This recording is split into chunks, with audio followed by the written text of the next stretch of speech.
The courtroom erupted into a breathless hush the instant a middle-aged man in a modest suit stepped toward the defense table. His name was Kenneth Moss, and at first glance he appeared anything but formidable. The judge, a stern, barrel-chested figure by the name of Judge Harlow, had just spent 15 relentless minutes scolding Kenneth for daring to defend himself in a case of such magnitude. The onlookers, including the prosecutorial team, had smirked and whispered among themselves, their voices dripping with scorn. Yet as Kenneth lifted his head, there was a sudden change in the atmosphere. His eyes held a calm intensity that refused to cower. "You believe you can outsmart this court," Judge Harlow boomed, barely concealing his contempt. "You, a self-styled amateur, think you can handle the intricacies of this legal battleground?" Kenneth didn't falter. He inhaled slowly, then began to speak in a measured baritone that commanded attention. He laid out a series of facts and precedents so meticulously detailed that the judge's previously sneering face grew taut. The courtroom went still. Even the grizzled reporters, always hungry for the next scandal, leaned forward in their seats. Perhaps this was more than a show of false bravado after all. A tall, sharp-featured prosecutor instantly jumped to his feet, his cheeks reddening with frustration. "Objection," he barked. "Your Honor, we have strong reason to believe this man is not who he claims to be." Kenneth turned that composed gaze toward the prosecutor and offered a faint, confident smile. "If Your Honor requires my credentials, I can produce them at once. But I assure you, everything I've stated is firmly grounded in law." Judge Harlow's face turned an alarming shade of red. His voice quavered, revealing that he was not as impervious as he pretended to be. "Who are you?" he finally managed to say. Kenneth reached for a folder, took out an impeccably stamped affidavit, and handed it to the bailiff. The bailiff brought it to Judge Harlow, who read it in silence. His expression morphed from contemptuous to astonished. His jaw opened and snapped shut again, struggling to produce words. At last he looked up, eyes flicking toward Kenneth with a mixture of confusion and apprehension. A murmur rippled across the audience. Kenneth's hand tightened around the edge of the table. He could sense the disbelief washing over the courtroom. But the judge's reaction was the confirmation Kenneth needed. Slowly he let out the breath he'd been holding. He knew that from this point on, there could be no turning back. That is how the legend of Kenneth Moss began, though it was no legend to him, merely the most harrowing period of his life. The story truly started months earlier in a compact coastal town known for its peaceful boardwalks and small art galleries. There, 30-year-old Kenneth lived in a tiny apartment with his ailing mother, Joan. He'd always been bright in school, picking up law books in his teens, reading them out of sheer fascination, but life's hardships had derailed his potential career. Instead of pursuing higher education full-time, he took part-time courses whenever he could, spending the rest of his hours caring for his mother. Bills mounted, and time slipped away. "I see something in you," his mother would often say, her weathered hand patting his. "Don't squander that spark, use it for something good." He never forgot her words, and though life kept throwing obstacles, he quietly aced legal certification exams. Even so, the door to a traditional legal career seemed sealed shut. No firm was interested in someone juggling caretaker duties and years of sporadic education, so Kenneth took odd jobs as a legal researcher, occasionally stepping into small claims mediations. Nothing big, never risking more than he could handle, until one sweltering afternoon, everything changed. He was at a grocery store picking up medication for Joanne and a few basics, when he overheard a distressed conversation near the pharmacy counter. An older woman named Gloria, tears slipping down her cheeks, was telling the store clerk that she and her granddaughter were about to be thrown out of their rented home. "I've never missed a payment," Gloria said shakily, "but the landlord claims I violated the lease somehow. I swear I have no idea what he's talking about." Kenneth felt a tug of compassion. The landlord's name came up, Hayden Garrison, a man notorious around town for charging exorbitant fees and using intimidation to push tenants out when he wanted to hike up rents. Kenneth, quiet and unassuming, stepped forward, gently asking if Gloria needed help. She regarded him warily at first, noticing his scuffed loafers and unremarkable attire, but something in his voice reassured her. "I don't know how to fight back," she whispered, eyes darting around as if she feared being overheard. Kenneth lowered his voice. "Do you have a copy of your lease, receipts of payments?" Gloria nodded, confessing that she kept everything meticulously filed at home. Kenneth felt that familiar flicker of resolve, the one his mother always insisted was his gift. "Let me look at it," he said softly. "If you want, I can help." Her face crumpled. "Why would you do that? I can't afford a lawyer." He swallowed. He wasn't exactly a licensed attorney in the traditional sense, but he'd studied the law thoroughly and had recently secured an unconventional but valid route into practicing in certain circumstances. "Just trust me," he replied. "I want to do what's right." That was the beginning. Over the next week, Kenneth pored over Gloria's papers. Her landlord's accusations were suspiciously vague and contradictory. Sensing something bigger at play, Kenneth drafted a letter threatening legal action if the eviction proceeded. When Garrison ignored it, Kenneth guided Gloria in filing a formal dispute. Words spread swiftly in their close-knit community. The seemingly meek caretaker was standing up to one of the most powerful landlords in town. Some folks were impressed, others snickered. "He's not even from a well-known law school," they muttered. "He's just playing pretend." Kenneth, accustomed to people underestimating him, carried on undaunted. A few local journalists took an interest, especially when Kenneth discovered that Garrison's reasons for eviction lacked any verifiable basis. One reporter, Lara Sellers, began asking probing questions. Kenneth realized he was attracting attention, and part of him wanted to recoil from the spotlight. But recalling his mother's voice, "Use your spark for something good," he pressed forward. He wasn't doing this for glory. He was doing it to help Gloria and her granddaughter remain in their home. As the hearing date approached, Gloria grew more agitated. "If we lose," she kept repeating, "where will we go? We've lived there for decades." Kenneth offered a reassuring smile, though inside he was anxious. "We have enough evidence to show this eviction is baseless. We'll keep fighting." The day of the hearing, the cramped courtroom was packed, not just with curious townsfolk, but also with reporters, property owners, and even a few seasoned lawyers. Kenneth, wearing a simple shirt and a rumpled tie he'd found at a thrift shop, walked in with Gloria at his side. The judge, a no-nonsense figure named Judge Harlow, narrowed his eyes at Kenneth as soon as he approached. "You're defending yourself and her," the judge's voice boomed with disbelief. "Are you licensed to practice law in this jurisdiction?" Kenneth inhaled. "Yes, Your Honor, under a non-traditional qualification route." He explained his standing. The judge looked skeptical, and murmurs spread through the room. Garrison's lawyer, a smarmy man in an expensive suit, sneered. "He can't possibly know enough to handle a case like this." Kenneth stood firm, his heart hammering. He didn't speak until the court gave him permission, calmly enduring the judge's pointed remark. Then he began his opening statements, dissecting the landlord's claims with a clarity that caught everyone off guard. Case references slipped from Kenneth's lips. Lines from tenant protection statutes flowed naturally in his defense. The judge's eyebrows climbed higher at each precise legal citation.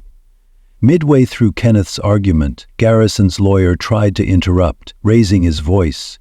"Your Honor, these so-called facts are obviously fabricated." Kenneth halted, turned with quiet composure, and responded, "I'd be happy to show you the original documents, along with the chain of custody, so you can see they aren't." The lawyer blanched, momentarily speechless. Gloria squeezed Kenneth's arm in gratitude. Judge Harlow leaned forward, scrutinizing Kenneth more closely. "Counsel, proceed," was all he finally said, though his stern tone suggested he was wary of this unusual man who had so swiftly dismantled the prosecution's stance. Kenneth continued. By the end of the hearing, the audience was abuzz with gossip that quiet caretaker had just outmaneuvered a seasoned attorney. When the judge called for a recess, Kenneth could feel a rush of adrenaline coursing through him. Outside in the hallway, reporters peppered him with questions. He gently deflected, insisting he was simply doing what the law allowed. Meanwhile, Garrison and his lawyer hovered near the far wall, their expressions a mixture of anger and disbelief. Inside, Kenneth's heart pounded, but he maintained a calm exterior. He remembered an old saying his mother liked to quote, "The oak fought the wind and was broken. The willow bent when it must and survived." He was determined to be the willow, adaptable, resilient, quietly strong. When the session resumed, the judge turned a measured gaze upon Kenneth. "I want you to know," he said gravely, "that this court treats the law with the utmost seriousness. If there is any deception on your part, it will be met with appropriate consequences." Kenneth held the judge's gaze. "I understand completely, Your Honor." Then he presented a fresh round of exhibits, email threads, contradictory notices from Garrison, rental receipts, practically cornering the defense into acknowledging the holes in their case. The room was transfixed, following Kenneth's every word, as though they were reading a riveting thriller. Some were skeptical still, but many were beginning to believe. "Your Honor," Kenneth concluded, his voice subdued but certain, "I respectfully request that these eviction proceedings be dismissed. The accusations lack foundation, and the landlord's claims have proven contradictory and baseless." Judge Harlow sifted through the presented documents in silence, occasionally shooting apprehensive glances at Garrison's lawyer. By the end, the judge's expression had darkened. The day's hearing adjourned with the promise that the court would reconvene the following morning. Kenneth walked out with Gloria, who looked shaken but relieved. She turned to him, voice wobbling with emotion. "Thank you. I had no one else to stand up for me." Kenneth felt a lump form in his throat. "You deserve justice. Let's see this through." That night, though, he barely slept. He pictured Garrison's scowling face and the ominous smirk on the lawyer's lips. Were they plotting some last-minute maneuver? The whir of his mother's oxygen machine in the next room reminded him of his motivation. He wasn't fighting just for Gloria. He was fighting for everyone who'd been kicked aside by the system. At dawn, after a few hours of restless slumber, he left a note for Joanne, just in case anything happened, and hurried back to the courthouse. But as he stepped through the doors, he found two uniformed officers waiting. Standing beside them, arms folded, was Garrison himself. "Mr. Moss," one officer said, "we need you to answer some questions regarding allegations that you've been falsifying documents." Kenneth's stomach lurched. Garrison wore a triumphant grin. Gloria, who had trailed in behind Kenneth, grabbed his arm, fear etched across her face. "This is nonsense," Kenneth replied as steadily as he could. "All the documents I submitted are genuine, with verifiable sources." The officer shrugged apologetically, as though to say he was simply doing his duty. "We just need you to come with us, answer a few questions downtown." Garrison watched with a sneer, clearly hoping this spectacle would frighten Kenneth off. Reporters snapped photos and a hush fell over the bystanders. Kenneth felt the old anxiety stirring within him, yet he willed himself to remain calm.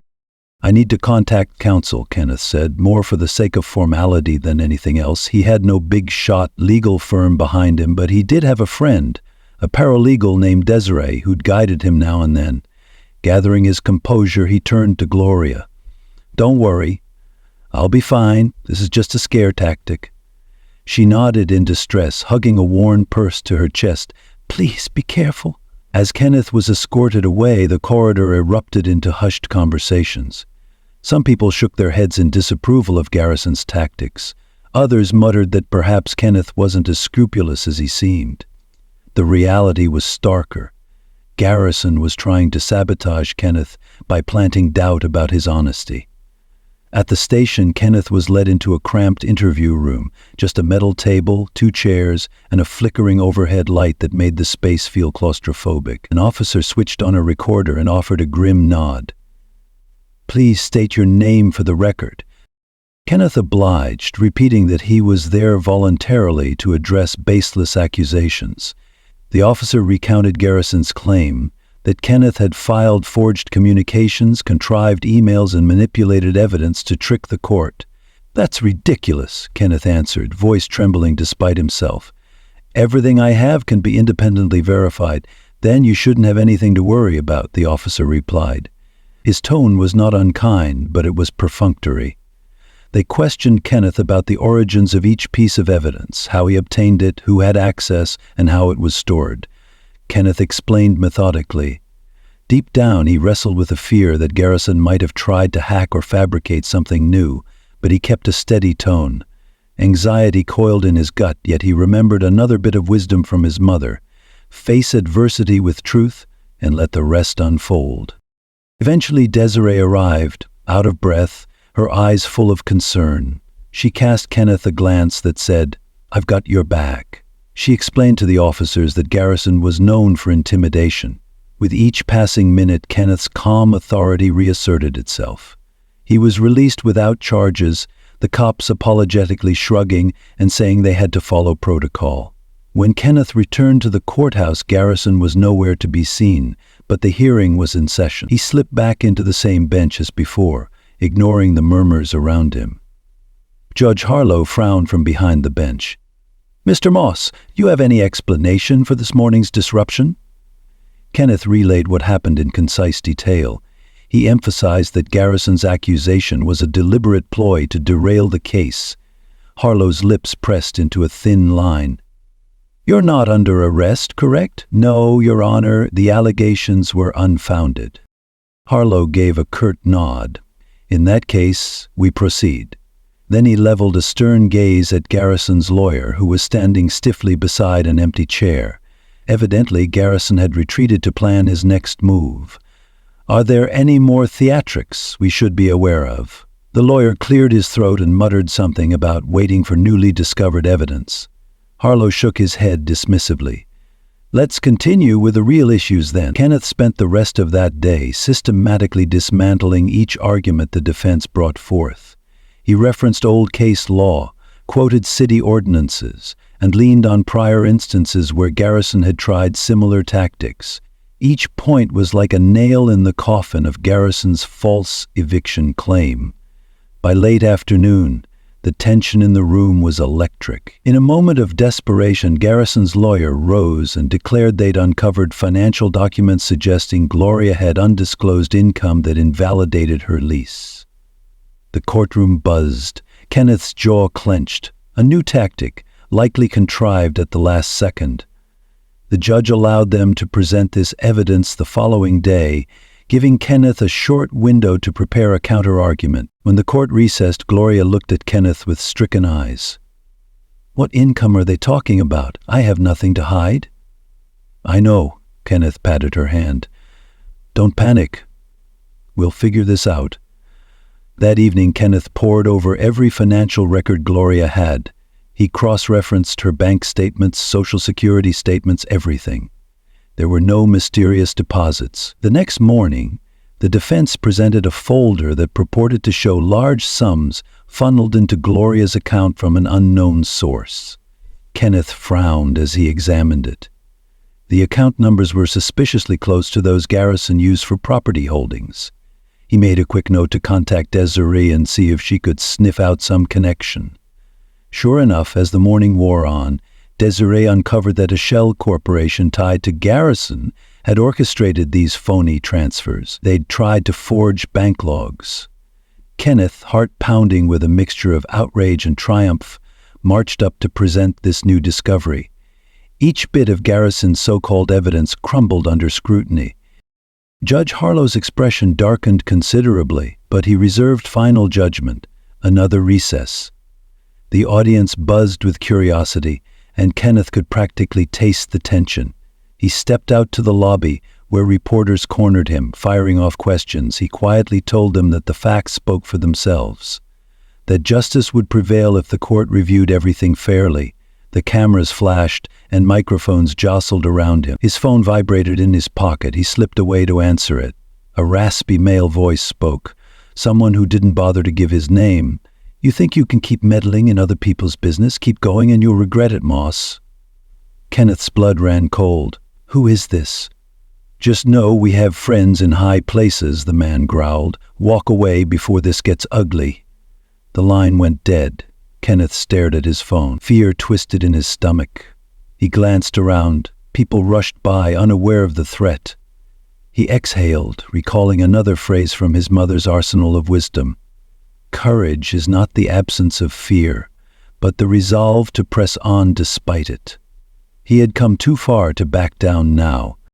When court resumed in the afternoon, Garrison's lawyer made one last desperate attempt. He threatened a defamation suit against Gloria, claiming that her public allegations had tarnished Garrison's sterling reputation. Judge Harlow's eyebrows shot up in disbelief.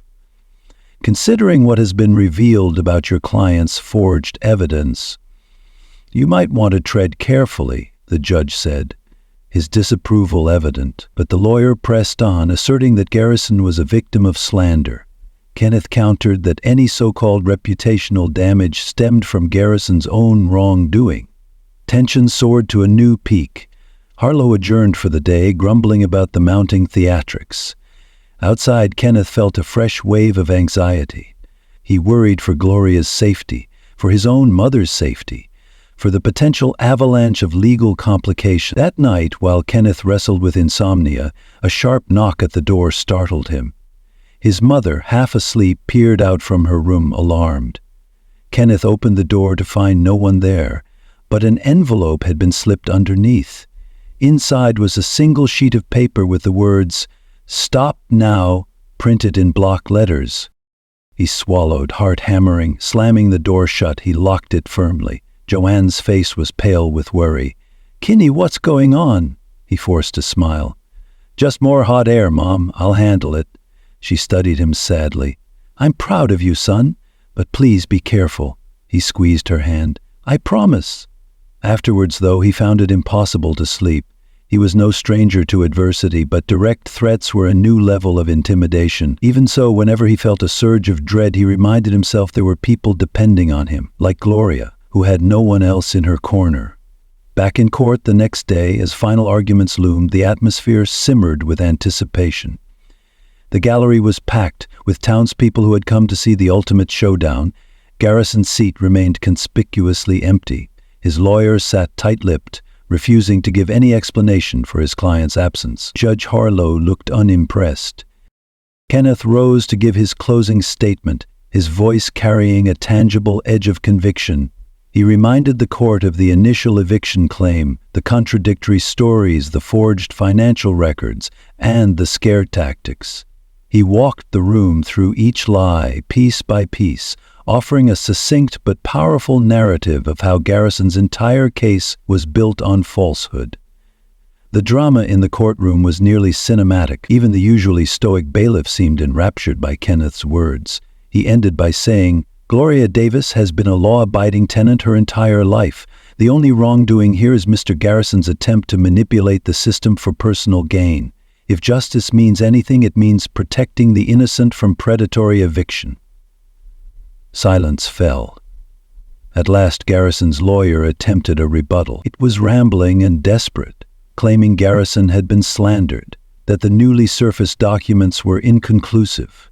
The judge listened with visible impatience. Once finished, the lawyer sat down, shoulders sagging, as though he knew how feeble his arguments sounded compared to Kenneth's solid evidence.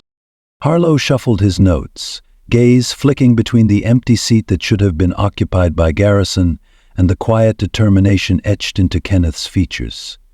Finally, the judge spoke. "This court has heard a barrage of allegations and counter-allegations. However, it is abundantly clear that the landlord's position is riddled with inconsistencies.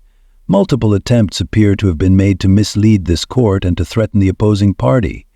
After thorough review, I find in favor of Gloria Davis. The eviction proceedings are dismissed." A collective gasp swept the room. Some folks cheered, reporters scribbled furiously in their notepads. Tears of relief welled in Gloria's eyes. Kenneth let his shoulders slump, the tension draining out of him like water through a sieve. He noticed something else, though. The lawyers and property investors in the back corner exchanging uneasy looks. He had a sneaking suspicion that Garrison was but one piece of a larger puzzle. Still, for now, it was a victory. Judge Harlow rapped his gavel. This court will also refer the matter for investigation, given evidence of potential fraud and forgery. Session adjourned. When Kenneth left the courthouse, reporters descended on him. "How did you do this? Who are you really? How did you discover the falsified records?" He tried not to give away too much, urging them to focus on the facts and Gloria's rightful win. Meanwhile, a shadowy figure hovered near the pillars, face half hidden. Kenneth spotted him just as he slipped away. Could it have been the same man who had made the phone threat? Gloria clutched Kenneth's hands, her eyes brimming with gratitude and an undercurrent of fear. Thank you so much," she whispered. "You saved our home." He mustered a gentle smile. "You deserve a secure place to live. That's all there is to it." A local blogger posted a glowing piece later that evening. "Kenneth Moss, the unconventional defender, triumphs over intimidation." Kenneth read it with mixed emotion. Public attention was the last thing he wanted. But maybe that attention could help others in similar predicaments. Over the next few days, Kenneth fielded calls and messages from people who had experienced or were experiencing garrison-like bullying. "I can't pay for a fancy lawyer," one woman said tremulously, "but I heard you might be able to help." Kenneth realized with a pang that something bigger was happening. He spoke to Desiree about forming a small group that could advise tenants. She was enthusiastic, seeing the potential for real community impact. Still, Kenneth's mother's medical bills were stacking up, and he needed to keep some side income going. He considered letting the moment pass, going back to his quiet life. Then he recalled the many times Joanne had told him, "People are put in our paths so we can do right by them. If you can help, help." So he continued. Word of mouth spread and more folks sought him out. Each evening he visited Joanne in her recliner, updated her on the day's events. She listened with a proud but worried glint in her eyes. "Just be careful," she always repeated. A few weeks later, right when Kenneth thought the dust had settled, he was served with a subpoena. Garrison, likely emboldened by unknown backers, had filed a defamation suit against Kenneth, accusing him of slandering Garrison's reputation during the eviction trial. Kenneth read the summons with a hollow laugh of disbelief. "They're not going to stop, are they?" Desiree grimaced. "They're trying to bury you in legal battles. You sure you're up for this?" He looked at Joanne, who gave him a gentle nod. Then he turned back to Desiree. "I'll fight, not just for me, but for everyone who's too afraid to stand up for themselves." So began another arduous chapter. Defamation cases can be complex, especially when the plaintiff claims reputational harm based on so-called public allegations. Kenneth recognized it for what it was, a strategic lawsuit meant to exhaust him financially and psychologically. Nevertheless, the hearing date for the defamation case arrived. By then, Kenneth's name was on the lips of many local tenants who saw him as a champion. For others, particularly wealthy landlords, his name was synonymous with trouble. Tensions ran high in the packed courtroom. Garrison's side trotted out witnesses claiming that Kenneth's statements in court and to reporters had defamed Garrison. Kenneth systematically picked apart their testimony, demonstrating that his remarks were consistent with the facts revealed during the eviction trial. He presented document after document, showing how Garrison had engaged in unethical, possibly illegal actions. Through it all, Kenneth maintained a respectful but relentless tone, never losing his temper, never stooping to insults. Mid-trial, an unexpected development emerged. An anonymous source, presumably from Garrison's circle, leaked even more damning evidence. Secret emails indicating that Garrison had orchestrated a ring of predatory evictions for profit. Kenneth introduced these emails as evidence, surprising everyone, including the judge. Garrison's attorney fumbled for objections, claiming the emails were stolen or inauthentic. Kenton calmly pointed out that metadata verified their legitimacy. Judge Harlow, presiding once again, looked visibly disturbed by the revelations. He warned that an in-depth investigation was warranted. Meanwhile, Garrison's lawyer started to sweat. Legal staff exchanged frantic whispers. On the final day of testimony, Kenneth delivered a closing argument that soared with quiet passion. He described how defamation law was intended to protect individuals from lies, not to shield wrongdoers from the truth. As he spoke, it felt like the entire room was hanging on every syllable, even the cynics who'd come anticipating a flop. Kenneth's voice resonated with an undercurrent of moral conviction. He ended by quoting a line his mother often said, "Darkness can't extinguish a lamp that's fueled by integrity." The moment gave some in the audience goosebumps. Judge Harlow seemed moved, or at least deeply thoughtful. The verdict came a week later. The defamation suit was dismissed with prejudice, meaning Garrison could not bring it again. Not only that, but the court cited the landlord's pattern of fraudulent actions, referring him for further scrutiny by state authorities. An audible wave of relief swept through the crowd. As Kenneth and Desiree locked eyes, they exhaled simultaneously. Another uphill battle won. Reporters hounded Kenneth after the verdict. He deflected personal praise, emphasizing the triumph of truth. But privately he admitted to Desiree that he felt a bone-deep exhaustion creeping in. "They'll keep coming," he murmured. "Every time I expose one scheme, another is waiting." Indeed, the next few months tested him in ways he never expected. Garrison's associates, landlords with similar records of exploiting vulnerable tenants, launched smear campaigns. Anonymous calls flooded Kenneth's phone, with strangers hurling insults or whispering threats. Flyers appeared in certain neighborhoods labeling him a self-taught fraud who meddled where he didn't belong. Yet with each smear, more people from the community stood up for him. Tenants who had once been silent came forward with stories of bullying landlords, illegal rent hikes, intimidation tactics.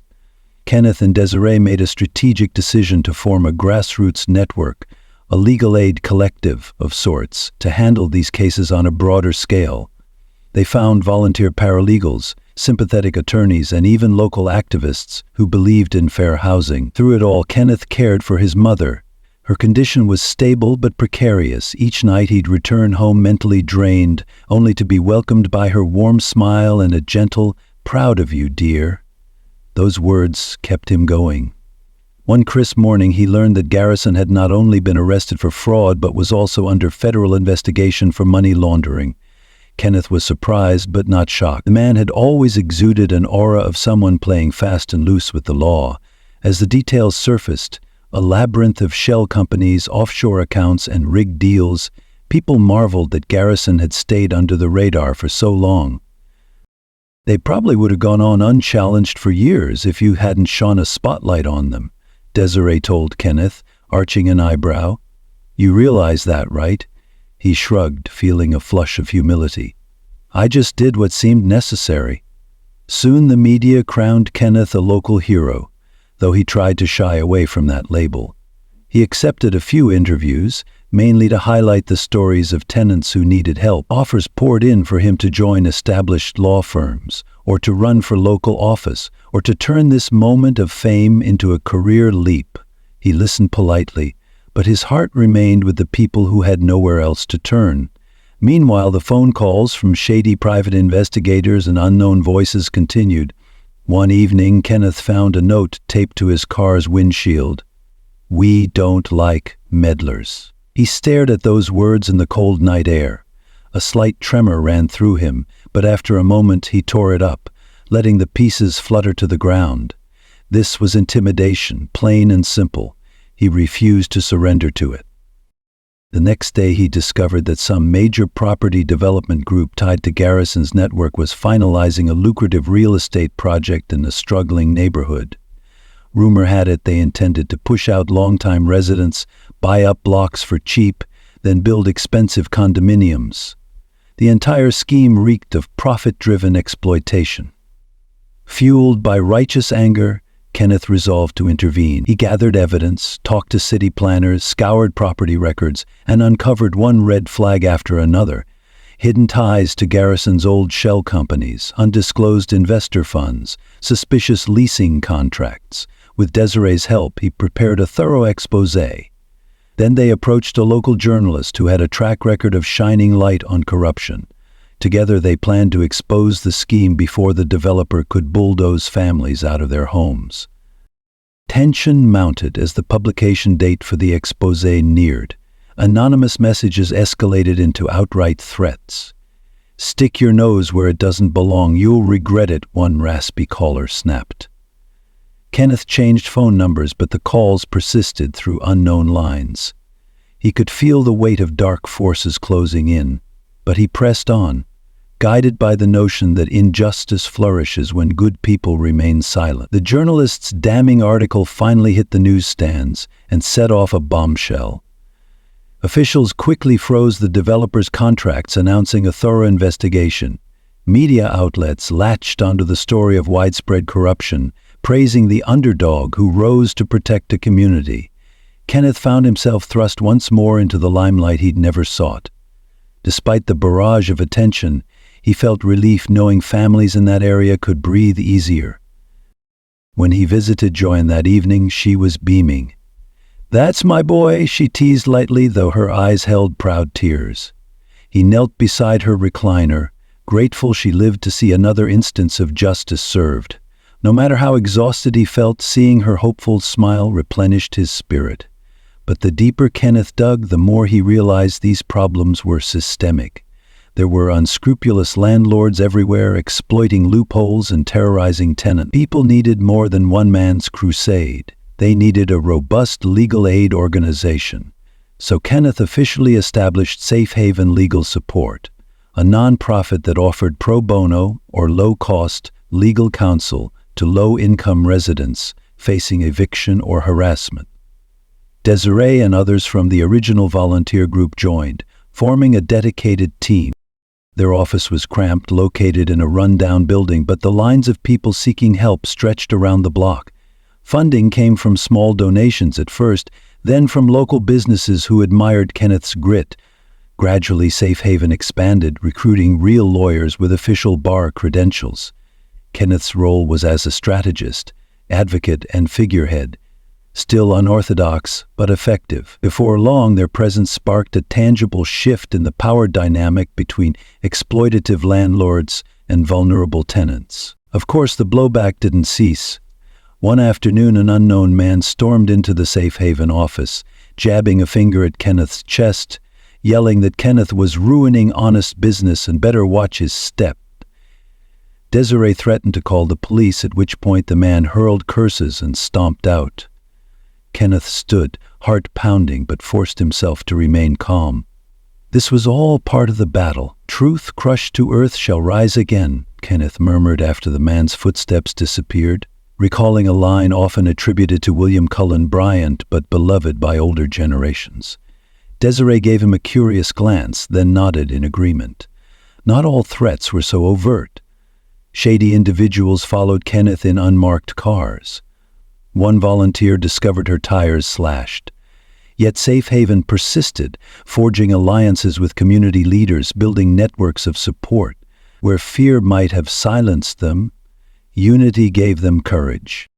Months later, Kenneth found himself once more in a tense courtroom setting, this time representing a group of tenants collectively suing a crooked property manager who specialized in rent manipulation. It was a class-action lawsuit that Safe Haven had organized. Opposite him were top-tier corporate lawyers, reeking of confidence and power. The judge was new, tough, and rumored to be unimpressed by theatrics. As the hearing began, those lawyers sneered at Kenneth, adopting the same condescending attitude he'd faced so many times before. But Kenneth had grown. He'd faced intimidation, lawsuits, death threats, and had come out stronger each time. In a clear, sure voice, he laid out a barrage of evidence. Emails, receipts, testimonies demonstrating how the property manager systematically overcharged tenants, then threatened eviction if they questioned the spikes. The judge listened intently, occasionally glancing at the corporate lawyers as if expecting them to object. But they remained silent, apparently realizing that their usual intimidation wouldn't work on this well-prepared advocate. Reporters jotted notes, cameras flashed, and some spectators who recognized Kenneth murmured words of encouragement. The synergy in the room was palpable. When the property manager's side tried to pivot blame onto tenants, Kenneth calmly shot down each excuse. By the close, it was evident who had the moral high ground. The judge signaled that a formal decision would come in the following days. The tension during that waiting period was excruciating. Kenneth kept replaying details in his mind, worried he might have missed something. He sought comfort in visiting Joanne, who had her good days and bad days with her health. She clasped his hand, whispering, "You've already changed so many lives." "I hope it's enough," he said softly. When the verdict arrived, it was in favor of the tenants. The property manager was found guilty of multiple violations, required to repay extorted fees, and face potential criminal charges. Jubilant cheers erupted in the courthouse lobby. Tears of relief and joy coursed down the faces of older tenants who'd thought they'd never see justice. Kenneth felt a wave of emotion, so fierce he nearly wept himself. Outside, a crowd of reporters cornered him. He took a deep breath, recalling how everything had begun. He thought of the day he'd met Gloria in that grocery store and offered help. He remembered the first time he faced Garrison in court, the stolen nights of sleep, the fear, the threats, and the many, many times he had been tempted to quit. Standing there under the bright midday sun, microphone wires brushing his chin, Kenneth smiled faintly and told the reporters, "This isn't about me. It's about fairness and decency. Everyone deserves a roof over their head without fear of being exploited." The headlines the next day trumpeted Kenneth Moss as a champion of the people. Donations flooded Safe Haven's modest website. Volunteers came forward in droves. A local bank offered them a larger space for an office.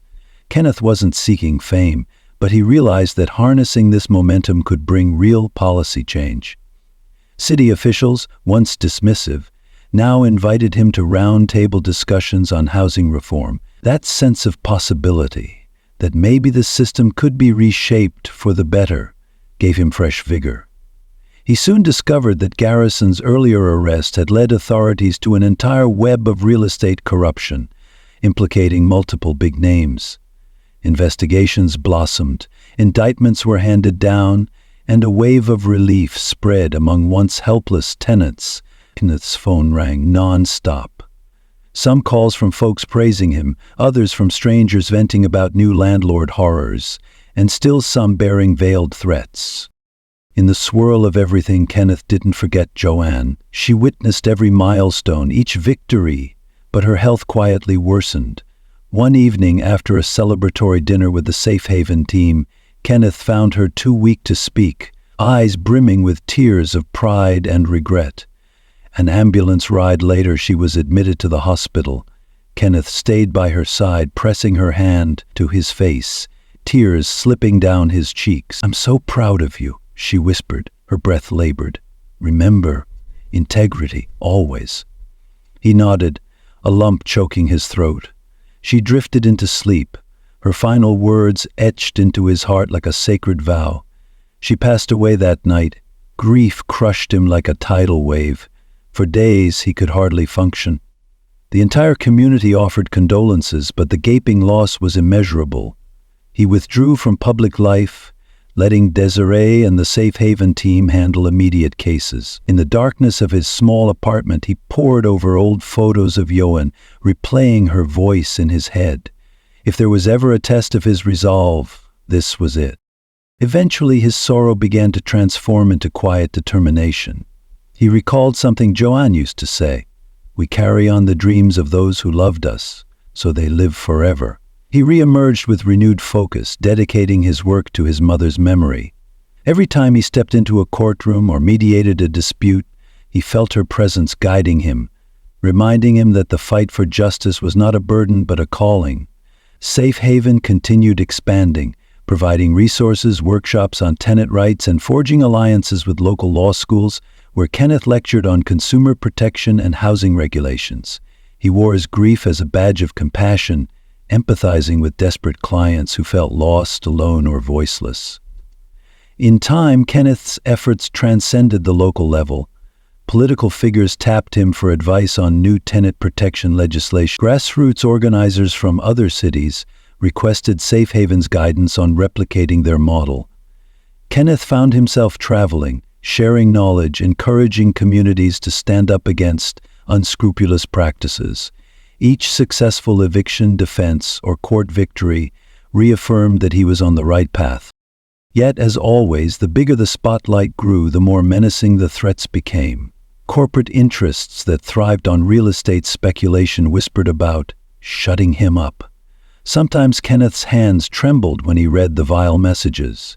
But now, more than ever, he was part of a network of supporters who refused to let him stand alone. Over coffee and midnight brainstorming sessions, he and Desiree strategized how best to safeguard their staff and volunteers. Late one night, as Kenneth walked to his car after a pro bono seminar, he spotted a figure waiting in the shadows, a lean man in a dark coat. Instinctively, Kenneth's pulse raced. The man approached, but instead of hostility, his expression was oddly conflicted. "I was hired to collect dirt on you," he said softly. "I couldn't find any. You're too clean. I'm done with all this. You need to watch out, though. They're not giving up." Kenneth thanked the man for the warning. As the stranger disappeared into the darkness, Kenneth realized even those who once worked against him were beginning to see the futility. This was bigger than a personal vendetta. It was a reckoning for an industry that had profited off intimidation for far too long. Shortly thereafter, an investigative journalist published an exposé detailing widespread landlord collusion and how Kenneth's actions had spurred law enforcement into deeper probes. The article painted him as both relentless and compassionate, a figure who'd been shaped by adversity. Donations and offers to collaborate soared again. Safe Haven turned into a recognized force, championed by older community members who appreciated Kenneth's respectful manner and references to values they cherished. "He's a man who believes in the old ways, duty, loyalty, kindness," an elderly tenant said on a local radio show. "He might be modern in his legal approach, but his heart is old-fashioned in all the best ways." Kenneth, of course, brushed aside the adulation. He'd seen too many heroic figures lose themselves in fame. Instead, he took to quoting his mother's wisdom in public speeches, sprinkling in lines like, "A candle loses nothing by lighting another candle," which middle-aged and older audiences found heartwarming. Those small, earnest touches endeared him to people across generations. As the years went on, Kenneth became an emblem of hope. He continued to assist countless families, some from backgrounds even more marginalized than his own. With each victory, Safe Haven grew. Eventually, they opened branches in neighboring counties, then in other states. Former clients came back as volunteers, paying forward the help they once received. The sense of community that blossomed around him was in many ways the greatest triumph of all. Looking back on the journey, being ridiculed in court by Judge Harlow, threatened by Garrison, nearly arrested on false charges, Kenneth often marveled at how a single moment in a grocery store had steered his life onto this winding road. No carefully orchestrated career plan could have led him here. It was fate, or faith, or simply the unstoppable power of empathy. He concluded that adversity, far from breaking him, had shaped him into a vessel for change. In time, his name became known in housing reform circles nationwide. Yet he remained humble, always crediting mentors, friends, colleagues, and most of all, his mother. In quiet moments, he pictured Joanne, a smile on her face, urging him to press on. He told himself, "If she saw what I've done, she'd remind me that there's still more to accomplish." Despite the progress, injustices persisted. Corruption still lurked in corners where profit overshadowed conscience. Kenneth never pretended the war was won. But each victory was another torch lit, another reason for struggling tenants to believe there was a solution. He never stopped reminding new attorneys in Safe Haven, "We do this because it's right, not because it's easy." He also found that as word spread, novices and students saw him as a mentor. They lined up for internships at Safe Haven, hoping to learn from the caretaker turned crusader who'd refused to be intimidated. Kenneth had them study actual case files, question assumptions, and always considered the human toll behind every legal document. One day, nearly a decade after the initial confrontation with Garrison, Kenneth strolled through the old neighborhood market. He was checking up on an old friend, a store clerk who had introduced him to Gloria. The clerk greeted him warmly, and he spotted a young woman nearby, tears in her eyes, quietly explaining she'd just received an eviction notice. The clerk caught Kenneth's gaze, remembering what had happened all those years ago, and gently guided the young woman over. "This is Kenneth," the clerk said. "He might be able to help." Kenneth gave a comforting smile. He recognized that spark of desperate hope in her eyes. As she stammered, "I can't afford a big law firm," he almost chuckled, because he'd heard it so many times before. But he was careful to keep his demeanor kind, reassuring. "Let's see what we can do," he said, and the cycle continued anew. That was, after all, the core of his life's work, endless but essential, filled with heartbreak and triumph in equal measure. In reflecting on his long, tumultuous path, Kenneth Moss understood more deeply than ever that real change doesn't come from a single lawsuit or a single victory. It comes from consistent, unwavering commitment to protecting the vulnerable, one case at a time. And for that reason he pressed forward, candle in hand, lighting flames of hope wherever darkness threatened. He would joke with Desiree sometimes, "I'm just a caretaker at heart," and she would laugh and say, "Yes, but you're caring for thousands now."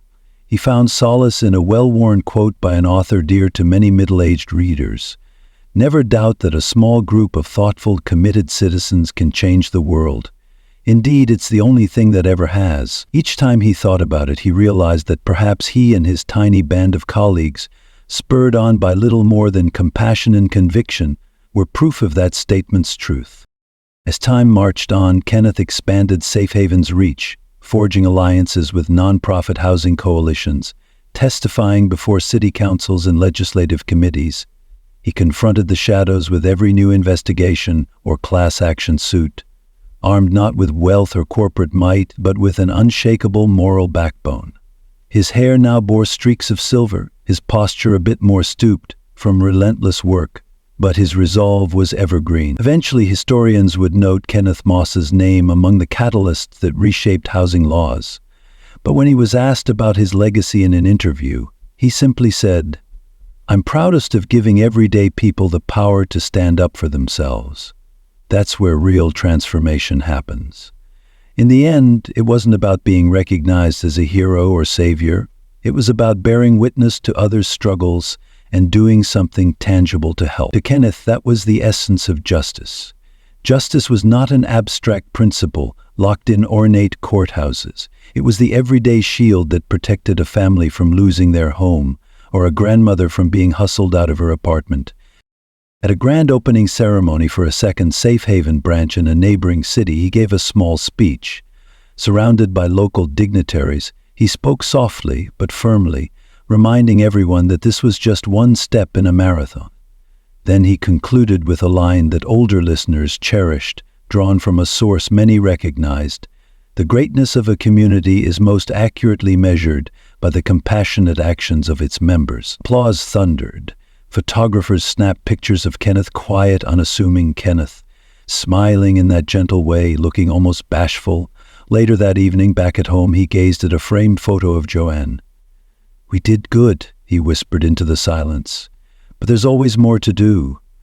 He thought of all the families yet to be saved, all the cunning schemes that might be hatched by unscrupulous landlords, and he felt no despair, only unwavering determination.